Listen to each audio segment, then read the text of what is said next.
Hello Star Wars fans and Star Wars action figure fanatics. Steve here with you, my friends. As always, thank you so much for hanging out with me as we take a look at some more Star Wars action figure goodness. Now, as of today's video, guys, we're going to take a closer look at John Dutch Vander, a brand new update on a previously released Hasbro figure that was first released in the Star Wars Saga Blue collection all the way in 2004.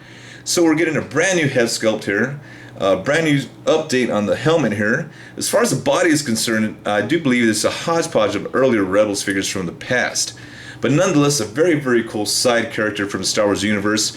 As you may remember, this is the guy that took the first shot on the Death Star and unfortunately missed and was promptly shot down afterwards. But still a very cool side character.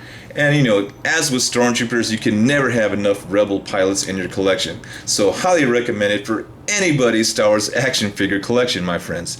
Now before we get into all this good stuff and whatnot, let's go and take a look at the packaging he comes in really quick.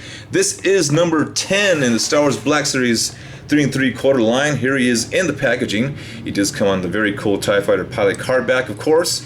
Here's a nice shot of the portrait of the figure right on front. And we are treated to a nice shot of the figure from episode 4 as well. And a little bit of the text if you like to pause and read that, friends. And of course we do have the Hasbro and Disney logos on the very bottom. Now I did mention this guy is an update of a previously released Rebel pilot figure from the past. Looks like we're getting a brand new head sculpt here, and probably the best thing about this figure, in my personal opinion, guys, is this fantastic looking helmet here, man. It's got some great, fantastic paint applications applied to this helmet. I mean, it looks very, very nice. Some awesome detail on this helmet, and it probably is the shining point of this figure. Some great detail on there. Looks, fits on the figure very, very nicely. Looks great. Just an awesome piece there. Of course, we are treated to a brand new head sculpt here. And as far as the likeness to the character, well, your guess is going to have to be as good as mine, because we actually don't see this character without the helmet in the movie, if I can recall. But, you know, overall, not a bad head sculpt. It seems to be painted and applied very nicely. Nicely done.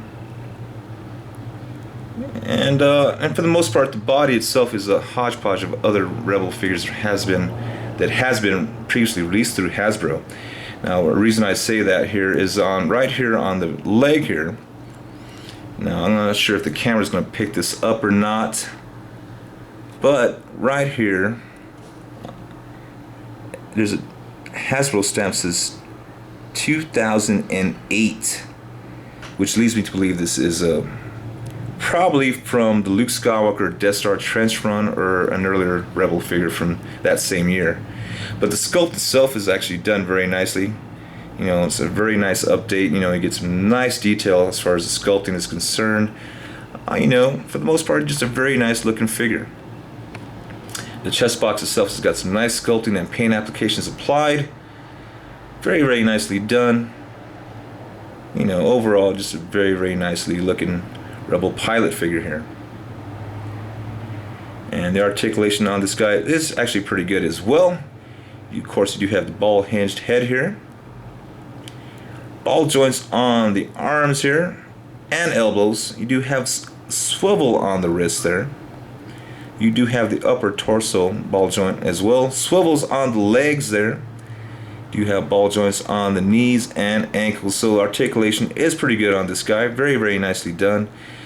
Very nicely sculpted. You know, overall just a very nice addition to anybody's Star Wars collection. Of course, he does come with his blaster pistol as well, which I wish he would have came with the holster for that, but unfortunately no. But you know, again, nicely sculpted.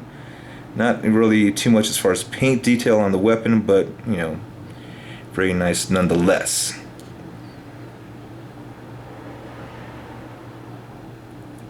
Overall, just a very nice addition to anybody's Star Wars action figure collection, because like I said before, my friends, you can never have enough Rebel pilots in your collection. And probably the best part of this figure is this fantastic painted helmet here.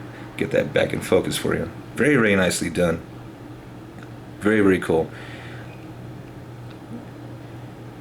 and a very nice side character in the Star Wars universe here. That being said, overall a very nice addition to anybody's Star Wars action figure collection, my friends. So thank you so much, as always, my friends, for hanging out with me. Stay tuned, I have plenty more Star Wars action figures to review for you coming next week. Plenty of new Black Series 6-inch figures coming down the way, my friends, so please stay tuned for all that good stuff. As always, may the Force be with you. Happy hunting, and I will see you all very, very soon, my friends. Take care.